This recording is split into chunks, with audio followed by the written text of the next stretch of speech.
Amis Tuconodox, bonjour. Aujourd'hui, nous allons parler de la Tour Eiffel.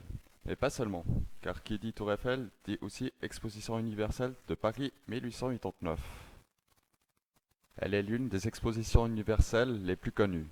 Son thème portait sur l'évolution des sciences et techniques. En plus de cela, elle célébrait aussi le centenaire de la Révolution française. En observant ces deux thématiques, on pourrait se demander en quoi mettre en avant les progrès scientifiques et techniques est-il en rapport avec le centenaire de la Révolution française. Pour répondre à cette question, nous allons tout d'abord nous pencher sur le contexte historique de cette exposition. Rapide petit rappel sur la Révolution française. Avant cette révolution, le système était hiérarchisé, dit féodal. Un roi, des nobles, le clergé et les tiers-états. Le pouvoir était transmis par le sang et non par le mérite et le travail. Afin d'y remédier, le peuple se soulève et parvient à prendre possession de la Bastille le 14 juillet 1789. En 1889, soit 100 ans plus tard, le système a bien changé. Le système de la République française est instauré. On y a donc séparé les différents pouvoirs, législatifs, exécutifs et judiciaires. Car en effet, à l'époque, tout reposait dans les mains du roi. Toujours est-il que différents partis subsistent. On retrouve donc une société composée de deux classes qui luttent l'une contre l'autre. On retrouve le parti ouvrier, soit le parti de gauche qui correspond au tiers-état de l'époque. Le parti de droite ou le parti libéral correspondrait aux anciens bourgeois et nobles de l'ancien système. Finalement, l'exposition universelle de 1889 commémore une victoire du peuple, mais est organisée par ceux qui ont remplacé les nobles et exploitent les masses ouvrières. Nous le constaterons un peu plus tard. En attendant, posez-vous la question suivante. Pourquoi les ouvriers n'ont-ils pas organisé eux-mêmes cette exposition? Ne sont-ils pas les principaux auteurs de cette révolution? Après ce bref rappel, nous pouvons nous pencher sur les paroles de M. Georges Berger. Sa profession de base était général de la Société centrale des architectes, mais il a aussi été ingénieur des chemins de fer du Nord, ainsi que professeur à l'école des beaux-arts. Il a participé à l'organisation des expositions universelles de 1878 ainsi que de 1889. Monsieur Berger disait donc: On méconnaît étrangement la grandeur des événements de 1789. Célébration libérale et noble de l'anniversaire centenaire de ces événements. Il rajoute un peu plus loin, au milieu de la crise économique que traverse le monde industriel. Monsieur Berger, comme cité auparavant, est le commissaire général de la Société centrale des architectes.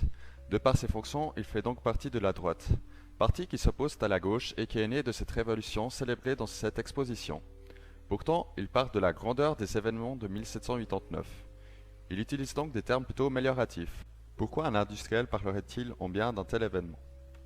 L'une des raisons se trouve dans la suite de ses paroles, au milieu de la crise économique que traverse le monde industriel. Il ajoute même un peu plus loin: Je demanderai par contre si le moyen d'atténuer et de vaincre une crise consiste bien à s'abstenir à cause d'elle. Son but est donc de profiter au maximum des plus des 50 hectares mis à disposition, 96 selon le Bureau international des expositions, et ainsi tenter de relancer l'industrie et les arts en exposant leur savoir-faire aux 35 pays présents.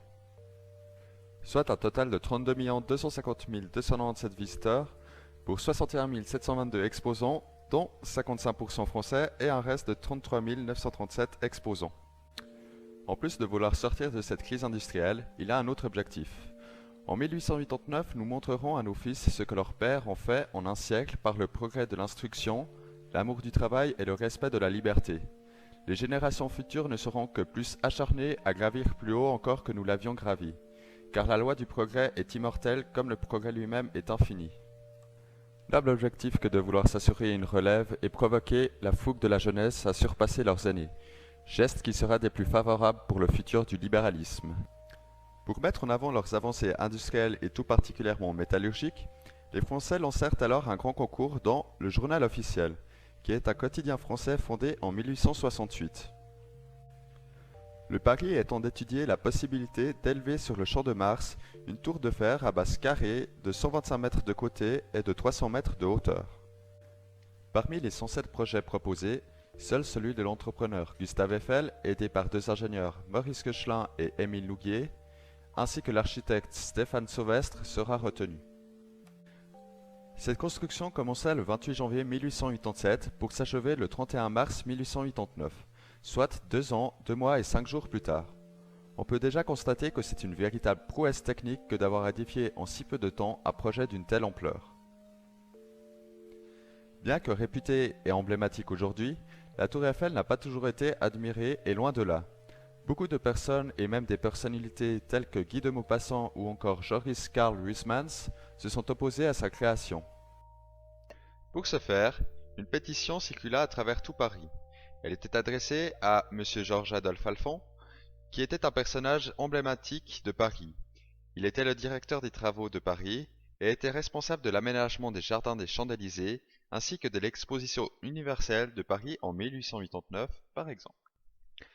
Adolphe Alphand étant un personnage reconnu, il comptait sur son aide pour mettre fin à ce projet. Dans cette pétition, les arguments cités étaient simples. Premièrement, ils étaient très sceptiques à la réussite de la construction même de la tour Eiffel. Résisterait-elle aux fortes rafales de vent en altitude? De plus, quel ouvrier serait assez fou pour travailler à une telle hauteur? Deuxièmement, ils considéraient ce projet comme un déshonneur pour le Paris des Gothiques sublimes. En effet, aucune création de ce style n'avait été réalisée jusqu'à ce projet. Ils avaient donc peur que cette tour, vertigineusement ridicule, fasse tache au milieu de tous les monuments historiques tels que la cathédrale de Notre-Dame, le Louvre ou encore l'Arc de Triomphe. Mais ils seront pris au dépourvu par la réponse de Adolphe Alphand. Adolphe Alphand leur répondit alors que, pour sa part, il considérait ce projet comme un chef-d'œuvre original d'industrie métallique et que la tour Eiffel semblait seule répondre pleinement à ce but.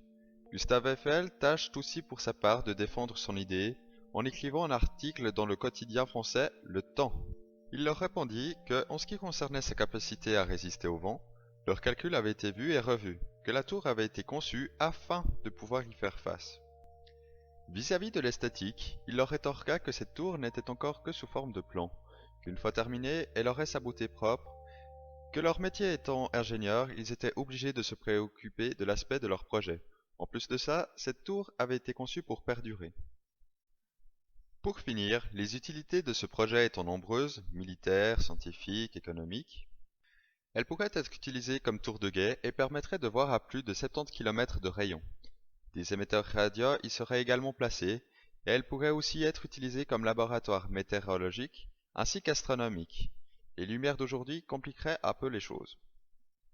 Économiquement parlant, cette tour ne serait pas démontée à la fin de l'exposition et appartiendrait à la ville de Paris.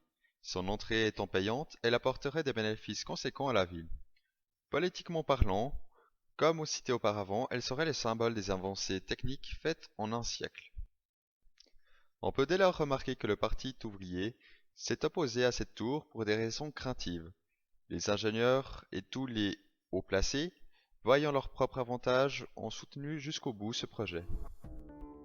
Pour conclure, nous pouvons dire que le fait de combiner la thématique du centenaire et la révolution, ainsi que les progrès scientifiques et techniques, était une manière d'essayer de sortir de la crise industrielle dans laquelle se trouvait la France.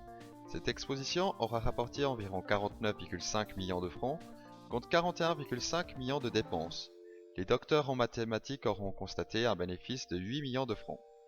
En plus de cela, la France en est ressortie que plus populaire grâce à cette exposition. En effet, plus de 32 millions de visiteurs sont venus de tout pays, de quoi se faire une bonne publicité. Et voilà, c'est terminé pour aujourd'hui. Merci d'avoir regardé cette vidéo jusqu'au bout, et n'hésitez pas à la partager si ça vous a plu. Et à bientôt avec l'exposition de 1904.